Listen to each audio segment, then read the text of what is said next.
Hey everyone, welcome back to another video.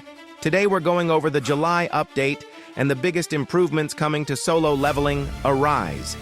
This update is not only about Agnes Rivera, we also have the new Shadow Greed, gem changes, Blessing Stone improvements, ranking updates, guild boss changes. Let's start with the new Shadow.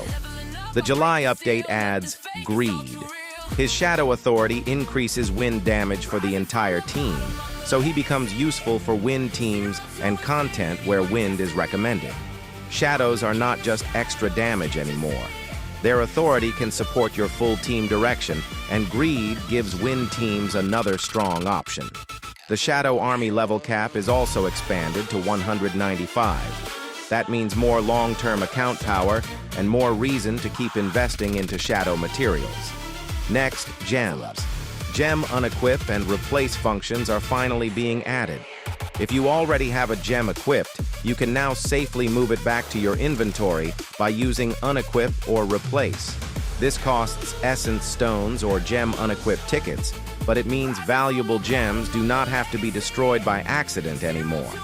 The old method still exists. You can still equip another gem without paying, but the old gem will be destroyed. So the simple rule is, if the gem matters, unequip it properly. If it is a bad gem, overwriting is fine. Gem fusion also gets color selection. When fusing gems of the same color, you can now guarantee the result stays the same color. You can turn this function on or off on the gem fusion screen. This makes gem progression much less random, especially when you are trying to build a specific color setup.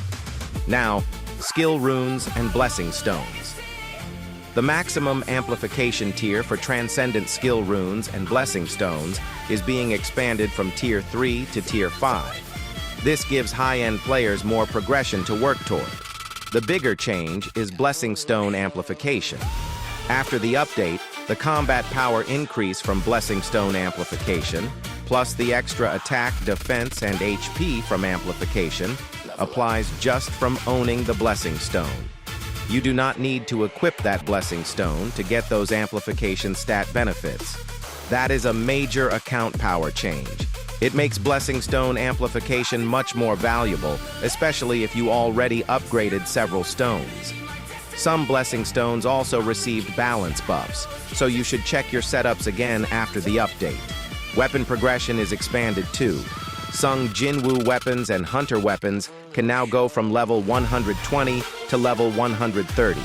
This is a direct power increase, but it also means your main weapons will need more materials if you want to keep them maxed. Battlefield of Time is also being reorganized. Allies and monsters are changed to level 150. Allied critical hit damage is increased, and bosses will take much more damage while in a break state. So break timing should matter more than before. The timer will also pause during some cinematic moments, like when the next boss appears after defeating a mid-boss. That is a very useful change for time-based content. Agnes Rivera is the headline hunter of the update. She is a Dark Buster with La Famiglia as her exclusive weapon. She is available through Raid-Up Draw, and her weapon can be obtained through crafting or events. I covered her separately, but for this overview, the main point is simple. She fits directly into the new Dark Team direction. The Dark Hunter buffs are also very important. Lee Bora receives one of the biggest improvements. Her charm duration is extended, her damage is increased, she gains infestation application, and her Dark Team support becomes much stronger. She can also provide healing and MP recovery through Healing Charm, and at higher investment she gains spiritual infusion stacking. This makes her much more valuable as a dark support. Sion Halat also gains infestation application through multiple parts of his kit.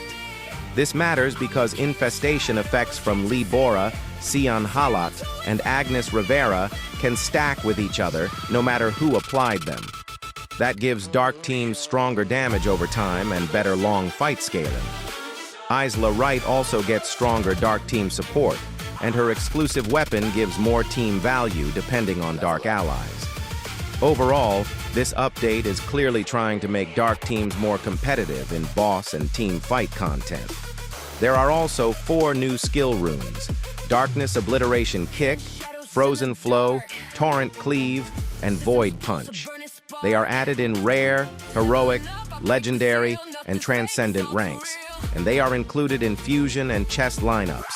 If you play Dark or Water, check them in-game. For story content, new Expert difficulty chapters are added. Hidden Chapters 5 and 6, plus Chapters 24 and 25. Story Codex also gets Cinematic Replay, so you can rewatch cinematics from cleared main and sub-stories. Workshop of Brilliant Light gets the first land hard difficulty. It unlocks after clearing the first land on normal difficulty and is treated as high difficulty battle content. Special rewards go to the first 6,000 players who clear it, so strong accounts may want to push it early. So overall, this July update is bigger than it first looks. Agnes is the headline, but the real update is about systems. Greed supports win teams. Gems become easier to manage. Blessing Stone amplification becomes more valuable. Rankings are improved. Battlefield of Time changes. Dark teams receive major buffs. And Guild Boss is pushing Dark as the main recommended attribute. My recommendation is simple. First, check your gems. Then check your Blessing Stones. Then review your Dark team, especially if you have Cian Halat, Lee Bora, Isla, or if you plan to summon Agnes Rivera. Finally, prepare for Manticore Guild Boss and Power of Calamity with Wind and Dark teams in mind. That's it for this July update overview. Let me know what matters most to you: Agnes, Greed, Gems, Blessing Stones, or the Dark team buffs. Thanks for watching, and I'll see you in the next video.